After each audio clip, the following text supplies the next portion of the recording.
तो रिसेंटली रामायण का introduction video release हुआ जिसे लोगों ने काफी पसंद किया सिवाय कुछ लोगों के। और ऐसा तो हमेशा ही होता है, जब भी कोई भी बड़ी फिल्म रिलीज होने वाली होती है तो लोगों के मिक्स रिव्यूज हमें देखने को मिलते ही हैं। पर ये बात इग्नोर नहीं की जा सकती कि रामायण हाल फिलहाल में इंडिया की सबसे बड़ी मूवी होने वाली है, और ना ही सिर्फ बजट के मामले में बट रिस्क के मामले में भी, क्योंकि ये movie all over the world release होगी। अब हमारी बाकी मूवीज भी all over the world release होती हैं, पर वो हमारी खुद की लैंग्वेज में रिलीज होती हैं। वहीं पे रामायण ऐसी इंडिया की पहली मूवी होने वाली है जो कि वर्ल्ड वाइड हर कंट्री में उन्हीं की लैंग्वेज में रिलीज होगी। तो यूरोप के एक छोटे से टाउन में बैठे हुए बच्चे से लेके स्पेन का एक बुढ़ा तक इस मूवी को अपनी अपनी लैंग्वेजेस में एक्सपीरियंस करेंगे, और most of the foreign audience के लिए उनकी पहली इंडियन फिल्म होगी, और इसको देखने के बाद उनका एक परसेप्शन होगा इंडियन मूवीज को लेके। अब इसको ऐसे समझो कि रामायण मूवी परिवार का वो सबसे बड़ा भाई है जिसकी कामयाबी और नाकामयाबी दोनों की ही मिसाल दी जाती है छोटे भाई बहनों को। और अगर रामायण मूवी ये 5 चीजें सही कर लेती है तो हमारी रामायण को वर्ल्ड सिनेमा को कॉन्कर करने से कोई भी नहीं रोक सकता। अब देखो, किसी भी मूवी के लिए सबसे ज्यादा इंपॉर्टेंट चीज होती है उसकी स्क्रिप्ट, उसकी कहानी, और रामायण मूवी बेस्ड है रामायण पे। और मुझे नहीं लगता कि दुनिया में रामायण और महाभारत से बड़ी कोई कहानियां हैं। तो कहानी में तो कोई दिक्कत नहीं है, पर प्रॉब्लम है प्रेजेंटेशन की, जो कि इस महागाथा को एक मजाक भी बना सकती है। तो मेकर्स को इस महागाथा को इस तरीके से प्रेजेंट करना होगा कि आज के ऑडियंस के हिसाब से एंगेजिंग हो, और वो फॉरेन ऑडियंस जिसे सनातन धर्म की बिल्कुल भी नॉलेज नहीं है वो भी इसको आसानी से समझ सके। क्योंकि हम एज एन भारतीय इस कहानी को हजारों बार सुन चुके हैं, तो हम इस मूवी की कहानी ऑलरेडी जानते हैं, हमें उन कैरेक्टर्स के बारे में हर चीज पता है। और वो लोग जो सनातन धर्म से बिलोंग नहीं करते उनके लिए चीज थोड़ी बहुत कंफ्यूजिंग हो सकती है। जैसे कि हाल ही फिलहाल में जो कल की 2898 AD मूवी रिलीज हुई थी, मूवी में जो महाभारत के सीन्स थे वो काफी सारी फॉरेन ऑडियंस के लिए काफी कंफ्यूजिंग थे। तो मेकर्स को इस महागाथा को इस तरीके से प्रेजेंट करना होगा कि इसे हर कोई आसानी से समझ सके और एंजॉय कर सके। अब देखो, एक एपिक मूवी में जितनी उसकी कहानी इंपॉर्टेंट होती है उतना ही इंपॉर्टेंट VFX है, क्योंकि वो दुनिया जिसे हम इमेजिन करते हैं उसे स्क्रीन पे उतारना इतना आसान नहीं होगा। For example game of thrones. अब गेम ऑफ थ्रोन्स का वर्ल्ड हमें काफी पसंद है, और उसके पसंद होने के पीछे 2 रीजन है। पहला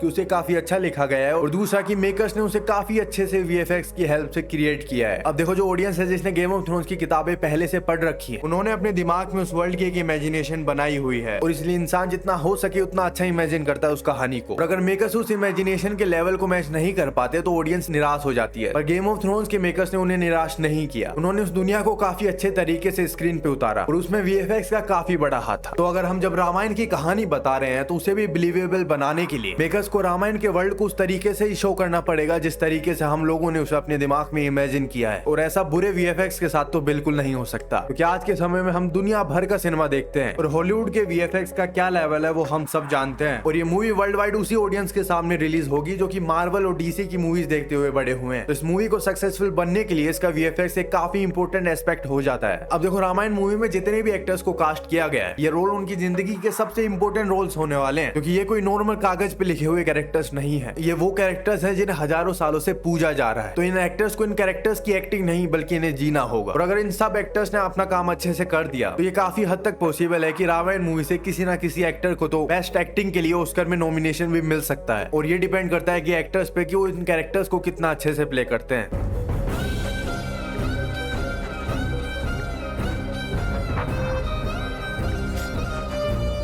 अब ये म्यूजिक सुनने के बाद तुम्हें क्या याद आता है? यही ना कि बाहुबली ने कटप्पा को क्यों मारा था। और यही चीज हमें बताती है कि म्यूजिक एक कितना इंपॉर्टेंट एस्पेक्ट है एक फिल्म का, क्योंकि म्यूजिक मूवीज में सिर्फ एंटरटेनमेंट के लिए नहीं बल्कि सीन्स को भी काफी हद तक एलिवेट करने का दम रखता है। और ऐसी कितनी सारी मूवीज हैं और ऐसे सीन्स हैं जिन्हें हम उनके सिर्फ बैकग्राउंड म्यूजिक या फिर उनके गानों के लिए याद रखते हैं। जैसे कि हाल ही फिलहाल में F1 जो मूवी आई थी, जितने भी रिव्यूअर्स ने उस मूवी का रिव्यू किया है तो उन्होंने सबसे ज्यादा मूवी की म्यूजिक की तारीफ की है। क्योंकि काफी बार ऐसा होता है कि जब हम थिएटर से बाहर निकलते हैं तो हमें शायद मूवी याद रहे या ना रहे, पर हमें उसका म्यूजिक याद रह जाता है। और म्यूजिक एक काफी इंपॉर्टेंट रोल प्ले करता है किसी भी मूवी को और यादगार और बेहतर बनाने के लिए। और रामायण मूवी का म्यूजिक दे रहे हैं हांस जिमर और A.R. रहमान। अब हांस जिमर अपने एपिक म्यूजिक के लिए जाने जाते हैं, हम उनसे ये तो एक्सपेक्ट कर ही सकते हैं कि हम इस मूवी में कमाल का एपिक म्यूजिक सुनने को मिलेगा, और A.R. रहमान के साथ होने पर उसमें एक इंडियन टच भी होगा। और अगर इन दोनों ने मिलकर इस मूवी का म्यूजिक क्रैक कर लिया तो इंडिया से लेके विदेश तक हर किसी की प्लेलिस्ट में रामायण का म्यूजिक ही बजेगा। और मूवी के साथ ये जो 2 नाम जुड़े हैं, ये देख के तो डेफिनेटली लगता है कि मूवी के म्यूजिक में तो कोई कमी नहीं होगी। अब देखो, चाहे कितनी ही कमाल की मूवी बना लो, पर ऑडियंस को अगर उसके बारे में पता ही नहीं होगा तो वो क्यों जाके थिएटर में उसे देखेंगे। तो इसलिए किसी भी मूवी को सक्सेसफुल होने के लिए उसके पीछे प्रमोशन का भी काफी इंपॉर्टेंट रोल होता है। प्रमोशन देखो 2 तरीके से होते हैं। पहला,